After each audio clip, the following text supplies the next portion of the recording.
প্রিয় শিক্ষার্থীরা, সবাই কেমন আছো? আশা করি সবাই ভালো আছো, সুস্থ আছো, নিরাপদে আছো। ধর্মরাজিক উচ্চ বিদ্যালয়ের অনলাইন ক্লাসে তোমাদেরকে স্বাগতম জানাচ্ছি। আমি সুজয় বড়ুয়া।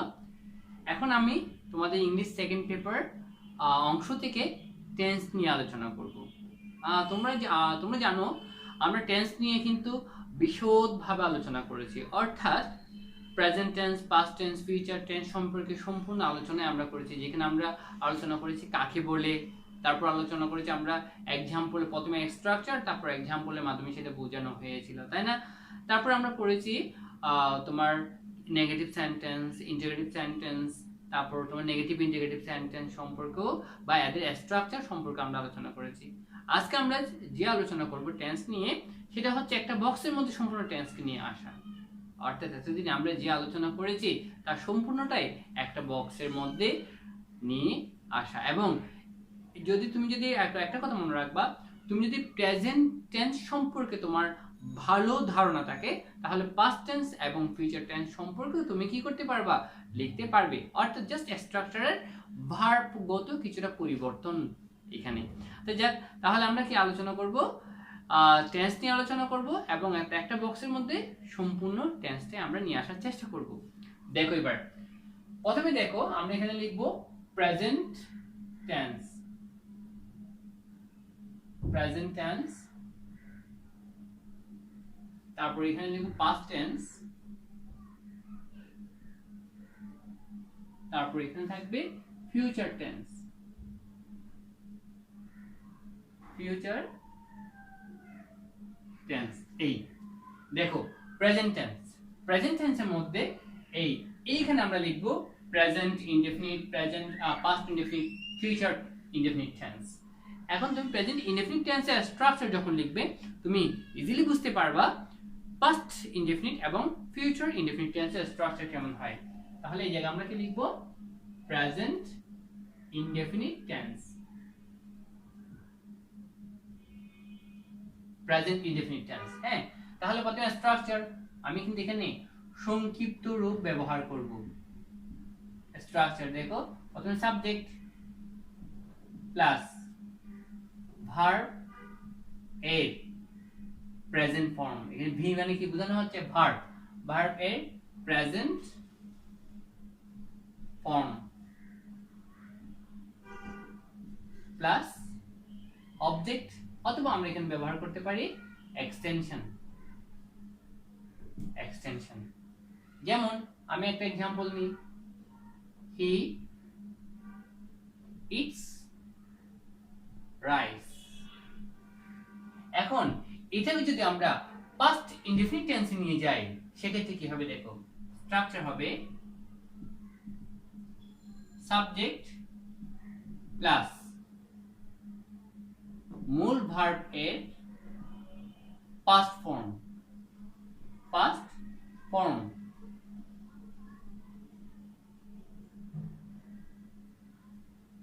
প্লাস সেন্টেন্সের বাকি অংশ বা অবজেক্ট বা এক্সটেনশন। এরপর আমরা এই एग्जांपलটাকে যদি আমি পাস্ট টেন্সে নিয়ে যাই, প্রথমে সাবজেক্ট হি, এখানে হবে এট রাইস। শুধুমাত্র প্রেজেন্ট ইনডেফিনিট টেন্সের ক্ষেত্রে সাবজেক্ট যদি থার্ড পারসন সিঙ্গুলার নাম্বার হয়, তবে ভার্বের শেষে এস বেস যুক্ত করতে হয়। কিন্তু পাস্ট টেন্সের ক্ষেত্রে এই ধরনের কোনো প্রয়োজন হবে না। এখন আমরা দেখব ফিউচার ইনডেফিনিট টেন্সের স্ট্রাকচার। প্রথমে সাবজেক্ট, তারপর শেল অথবা উইল, এরপর ভার্ব এর বেস ফর্ম, মূল ভার্ব এর বেস ফর্ম, এরপর সেন্টেন্সের বাকি অংশ বা এক্সটেনশন। এখন আমি যদি এই সেন্টেন্সটিকে ফিউচার ইনডেফিনিট টেন্সে নিয়ে যাই, তাহলে কি হয় দেখো, he will eat rice, he will eat rice. মনে রাখবা, যদি সাবজেক্ট ফার্স্ট পারসন হয় তবে আমরা শেল ব্যবহার করব, আর সাবজেক্ট যদি থার্ড পারসন হয়ে থাকে বা সেকেন্ড পারসন হয়ে থাকে, সেক্ষেত্রে আমরা উইল ব্যবহার করে থাকবো। তবে বর্তমানে সব ক্ষেত্রে কিন্তু উইল ব্যবহার করা যায়। সাধারণত। তো যাক, তাহলে আমরা কি লিখলাম? Present infinite tense, subject plus ভার্বের present form plus extension. Past indefinite tense, subject plus ভার্বের past form plus extension. Future indefinite tense, subject plus shall অথবা উইল প্লাস ভার্ব এর বেস ফর্ম প্লাস এক্সটেনশন। এটা হচ্ছে, দেখো এখানে যখন present tense, হ্যাঁ, সেই ক্ষেত্রে এখানে হয়েছে ভার্বের প্রেজেন্ট ফর্ম, পাস্ট টেন্সের ক্ষেত্রে ভার্ব এর পাস্ট ফর্ম, ফিউচার টেন্সের ক্ষেত্রে শ্যাল অথবা উইল ব্যবহার করার পর তারপর ভার্বের বেস ফর্ম বা মূল ফর্ম সেটা, অর্থাৎ যার শেষে এস, ইএস, আইএনজি কোনো কিছু যুক্ত থাকবে না। বেস অর্থাৎ মূল ফর্ম যেটা, বা আমরা এটাকে ডিকশনারি ফর্মও বলতে পারি, অর্থাৎ তুমি ডিকশনারিতে খুঁজে দেখবে যে ওয়ার্ডটা তোমার দেওয়া থাকে সেই ওয়ার্ডটাই হচ্ছে কি আসলে তোমার ভার্বের প্রেজেন্ট বা বেস ফর্ম। ওকে, এবার আমরা দেখব কন্টিনিউয়াস টেন্স। কন্টিনিউয়াস টেন্স অর্থাৎ প্রেজেন্ট কন্টিনিউয়াস টেন্সের ক্ষেত্রে দেখো স্ট্রাকচার হবে সাবজেক্ট প্লাস, এখানে হবে এম অথবা ইজ অথবা আর, তারপর ভার্ব এর সাথে আইএনজি যুক্ত করতে হবে। ভার্বের সাথে কি যুক্ত করতে হবে? ভার্ব এর সাথে আইএনজি যুক্ত করতে হবে। তারপর সেন্টেন্সের বাকি অংশ বা এক্সটেনশন বা অবজেক্ট। এখন আমি এই সেন্টেন্সটিকে যদি প্রেজেন্ট কন্টিনিউয়াস টেন্সে নিয়ে যাই তবে কি হয় দেখো, হি ইজ ইটিং রাইস। এবার দেখো যদি পাস্ট কন্টিনিউয়াস টেন্সে লিখি তাহলে এম ইজ আর এর জায়গায় শুধু ওয়াজ ওয়্যার ব্যবহার করতে হবে। এম ইজ আর এর জায়গায় কি ব্যবহার করতে হবে? ওয়াজ ওয়্যার ব্যবহার করতে হবে। স্ট্রাকচার দেখো, প্রথমে সাবজেক্ট প্লাস ওয়াজ অথবা ওয়্যার, এরপর মূল ভার্ব এর সাথে আইএনজি যোগ, এরপর সেন্টেন্সের বাকি অংশ বা এক্সটেনশন। ওকে, এখন এই সেন্টেন্সটিকে দেখো আমি কি করব, পাস্ট কন্টিনিউয়াস টেন্সে লিখব। তাহলে এখানে ইস এর জায়গায় কি লিখতে হবে? ওয়াজ লিখতে হবে। হি ওয়াজ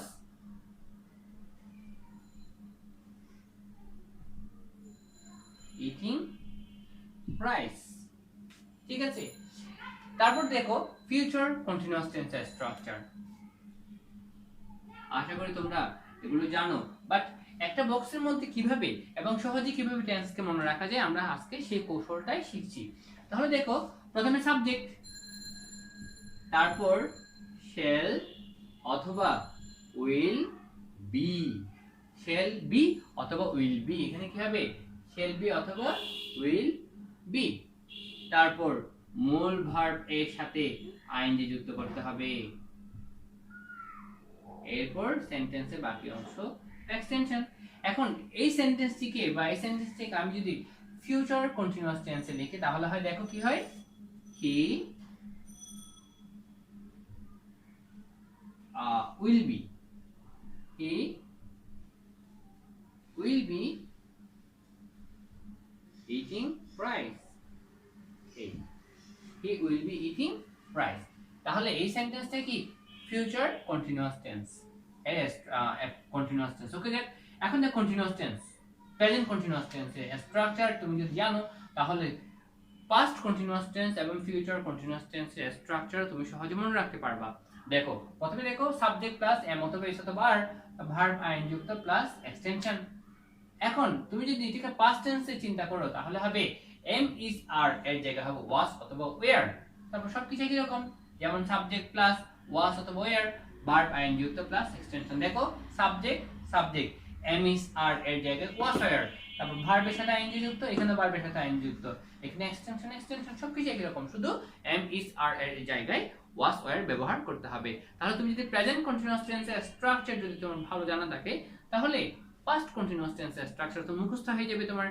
এবার দেখো ফিউচার কন্টিনিউয়াস টেন্সের ক্ষেত্রে কি আমরা জানি, ফিউচার টেন্স হলে সেখানে শ্যাল অথবা উইল ব্যবহার করতে হয়। আমরা কি জানি? ফিউচার টেন্স হলে সেখানে শ্যাল অথবা উইল ব্যবহার করতে হবে। তাহলে এখানে শ্যাল অথবা উইল, তারপর যে দেখো am is are was were, এরা হচ্ছে বি ভার্ব, এরা হচ্ছে বি ভার্ব। আর আমরা জানি শ্যাল এবং উইল হচ্ছে মডেল অক্সিলারি ভার্ব। শ্যাল অথবা উইল হচ্ছে কি মডেল অক্সিলারি ভার্ব। আর মডেল অক্সিলারি ভার্ব এর পর সব সময় ভার্ব এর বেস ফর্ম হয়, অর্থাৎ মডেল অক্সিলারি ভার্বের পর যে ভার্বটি বসবে সেই ভার্ব এর বেস ফর্ম ব্যবহার করতে হবে। এখানে am is are was were এর বেস ফর্ম হচ্ছে বি, তাই এখানে হবে শ্যাল বি অথবা উইল বি। ঠিক আছে, তাহলে এখানে যেমন এম ইজ আর হয়েছে, এখানে ওয়াজ ওয়ার হয়েছে, ঠিক তেমনি এখানেও কিন্তু বি ভার্ব ব্যবহার করা হয়েছে, শুধু শ্যাল অথবা উইল থাকার কারণে এখানে বি ব্যবহার করতে হয়েছে। তাহলে কি হবে শ্যাল বি অথবা উইল বি। একই রকম ভাবে ভার্বের সাথে আইনজি যুক্ত এরপর স্ট্রাকচার। তাহলে সাবজেক্ট, দেখো সাবজেক্ট সাবজেক্ট এম ইজ আর এই জায়গায় শ্যাল বি অথবা উইল বি। তারপর এখানে যেমন ভার্ব আইনজি যুক্ত, এখানে ভার্ব আইনজি যুক্ত এই এক্সটেনশন। তাহলে তুমি যদি প্রেজেন্ট কন্টিনিউয়াস টেন্সের স্ট্রাকচার মনে রাখতে পারো তাহলে ফিউচার কন্টিনিউয়াস টেন্সের স্ট্রাকচার সম্পর্কেও তোমার ধারণা হয়ে যাবে। ওকে, এবার আমরা দেখব পারফেক্ট টেন্স।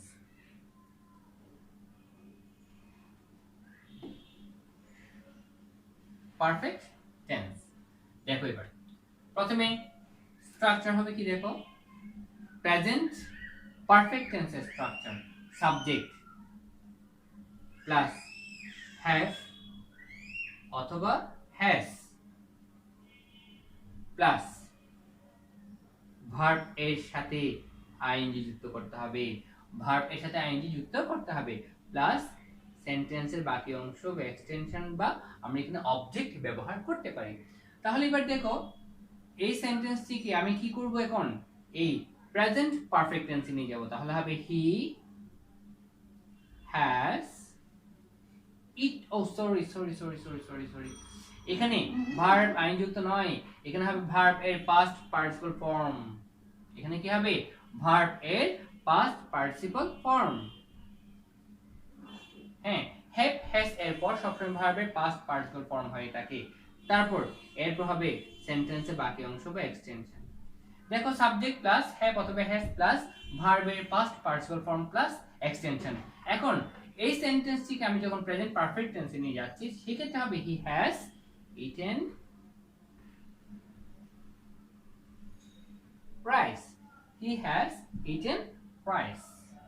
দেখো যদি এখানে ফার্স্ট পারসন থাকতো বা সেকেন্ড পারসন থাকতো তাহলে আমি হ্যাভ ব্যবহার করতাম, আর থার্ড পারসন প্লুরাল নাম্বার থাকলে আমি হ্যাভ ব্যবহার করতাম। কিন্তু হ্যাজ হবে শুধুমাত্র থার্ড পারসন সিঙ্গুলার নাম্বারের ক্ষেত্রে। থার্ড পারসন সিঙ্গুলার নাম্বারের ক্ষেত্রে আমরা কি ব্যবহার করব, হ্যাজ ব্যবহার করব। কখন সাবজেক্ট যদি থার্ড পারসন সিঙ্গুলার নাম্বার হয় তবে সেই ক্ষেত্রে হ্যাজ ব্যবহার করতে হবে। এবার আমরা দেখব পাস্ট পারফেক্ট টেন্সের স্ট্রাকচার। প্রথমে সাবজেক্ট,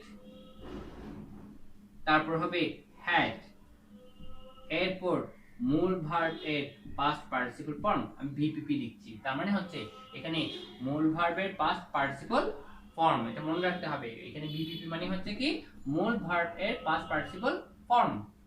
তারপর সেন্টেন্সের বাকি অংশ এক্সটেনশন। এখন যদি আমি এই সেন্টেন্সটিকে আমি পাস্ট পারফেক্ট টেন্সে রূপান্তর করতে চাই, প্রথমে সাবজেক্ট হি, তারপর হ্যাড, তারপর ইটেন রাইস। এই দেখো তাহলে হ্যাজ জায়গায় কি হলো হ্যাড হয়েছে, হ্যাজ জায়গায় কি হলো হ্যাড।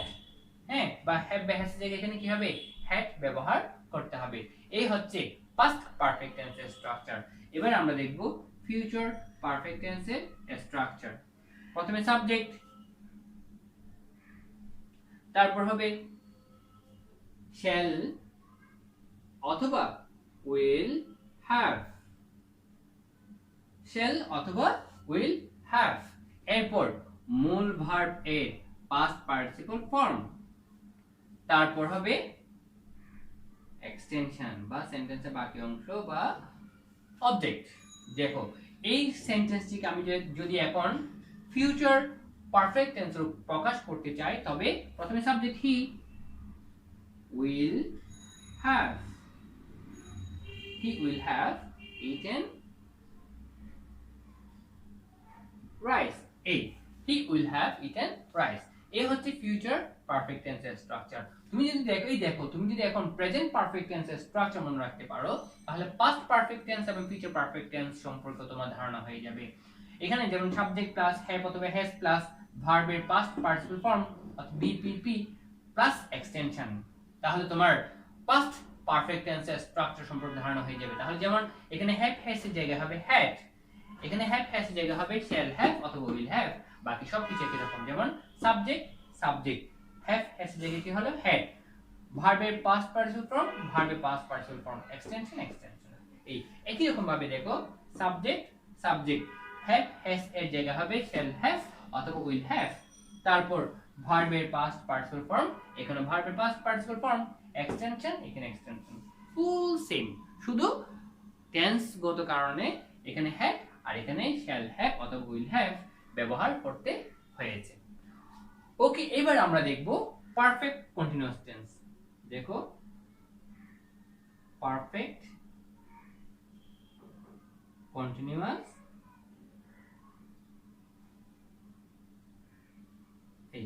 Perfect continuous tense. প্রথমে দেখো প্রথমে প্রেজেন্ট পারফেক্ট কন্টিনিউয়াস টেন্সের স্ট্রাকচার হবে সাবজেক্ট প্লাস হ্যাভ অথবা হ্যাজ বিন, হ্যাভ অথবা হ্যাজ বিন, তারপর মূল ভার্ব এর সাথে আইএনজি যুক্ত করতে হবে, তারপর সেন্টেন্সে বাকি অংশ বা এক্সটেনশন লিখে ফুল স্টপ। তাহলে সাবজেক্ট প্লাস হ্যাভ অথবা হ্যাজ বিন প্লাস ভার্বের সাথে আইএনজি যুক্ত করে এক্সটেনশন ব্যবহার করতে হবে। এখন এই সেন্টেন্সটিকে আমি যদি এখন পারফেক্ট কন্টিনিউয়াস টেন্সে প্রকাশ করি, তাহলে কি হয় দেখো, he has been eating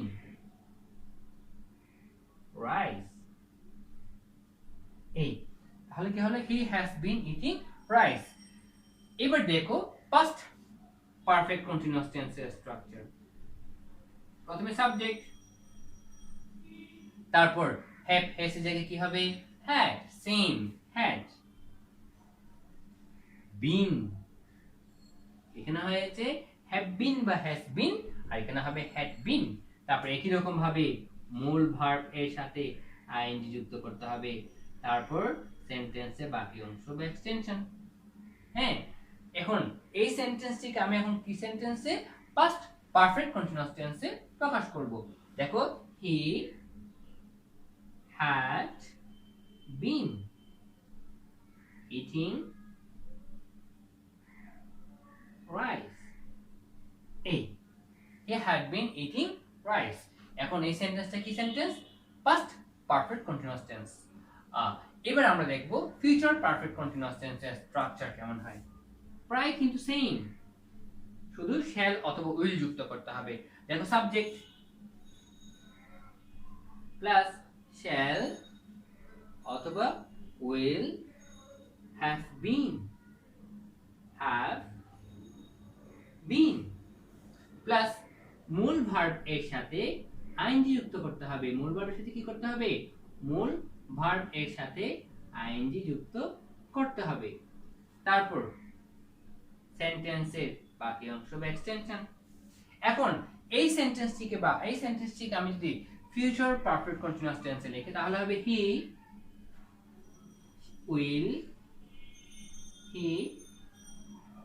will have been eating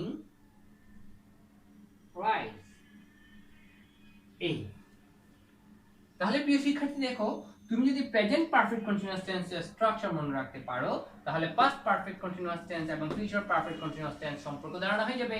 যেমন subject plus have been or has been, তারপর ভার্বের সাথে আইন যুক্ত করেছেন এক্সটেনশন বা সেন্টেন্সের বাকি অংশ। একইভাবে সাবজেক্ট, এখানে সাবজেক্ট হ্যাভ বা হ্যাজ জায়গায় শুধু হ্যাড ব্যবহার করতে হয়েছে, তারপর বিন, এখানে বিন, ভার্ব আইন যুক্ত, এখানে ভার্ব আইনজি যুক্ত, তারপর এক্সটেনশন। একই রকম ভাবে দেখো, এখানেও দেখো সাবজেক্ট প্লাস এখানে শ্যাল অথবা উইল ব্যবহার করতে হয়েছে, এখানে সাবজেক্ট হ্যাভ হ্যাজ এর জায়গায় হয়েছে শ্যাল হ্যাভ অথবা উইল হ্যাভ, কারণ আমরা জানি ফিউচার টেন্সে অবশ্যই তোমাকে শ্যাল অথবা উইল ব্যবহার করতে হবে। তারপর কিন্তু শ্যাল এবং উইলের পর এখানে কিন্তু হ্যাজ ব্যবহার করা যাবে না, এখানে অনলি হ্যাভ ব্যবহার করতে হবে। শ্যাল হ্যাভ অথবা উইল হ্যাভ অথবা শ্যাল হ্যাভ বিন অথবা উইল হ্যাভ বিন। হ্যাঁ, তাহলে কি হলো? সাবজেক্ট সাবজেক্ট, হ্যাভ হ্যাজ এর জায়গা হলো শ্যাল হ্যাভ অথবা উইল হ্যাভ। তারপর এখানেও বিন, এখানেও বিন, ভার্ব আইনযুক্ত, এখানেও ভার্ব আইনযুক্ত, এক্সটেনশন এক্সটেনশন সেম। তাহলে এখানে প্রিয় শিক্ষার্থীকে একটু লক্ষ্য রাখো, যদি তুমি প্রেজেন্ট টেন্সের প্রত্যেকটা স্ট্রাকচার সম্পর্কে তোমার ধারণা থাকে, তাহলে পাস্ট টেন্স এবং ফিউচার টেন্সের প্রতিটা স্ট্রাকচার সম্পর্ক তোমার ধারণা হয়ে যাবে। শুধু টেন্সের পরিবর্তন, অর্থাৎ প্রেজেন্ট টেন্সকে এখানে পাস্ট টেন্সে রূপান্তর করা। প্রিয় শিক্ষার্থী, আশা করি বুঝতে পেরেছো। এভাবে আমরা সহজেই কিন্তু টেন্সকে আয়ত্তে নিয়ে আসতে পারি। কেমন? তোমরা তাহলে এই যে আমরা যে টেন্সের যে স্ট্রাকচার তৈরি করেছি, তোমরা কিন্তু সম্পূর্ণ বক্সটা তুলে ফেলবা, ঠিক আছে? একটু ভালো করে দেখে নাও। প্রথমে দেখো present indefinite tense, past indefinite tense, future indefinite tense. তারপর এটা হলো present continuous tense, past continuous tense, future continuous tense. তারপর present perfect tense, past perfect tense, future perfect tense. এরপর present perfect continuous tense, future perfect continuous tense, আর past perfect, ভুল বলছি আমি, present perfect continuous tense, past perfect continuous tense এবং future perfect continuous tense. এই হচ্ছে একটা বক্সের মধ্যে সম্পূর্ণ টেন্সের বিভিন্ন, অর্থাৎ বিভিন্ন ধরনের টেন্সের বিভিন্ন স্ট্রাকচার নিয়ে আসা। আশা করি তোমরা বুঝতে পেরেছো। তাহলে তোমরা কি করবে? এই বক্সটা সুন্দর করে খাতায় তুলে নিবা। তাহলে আজ এতটুকু।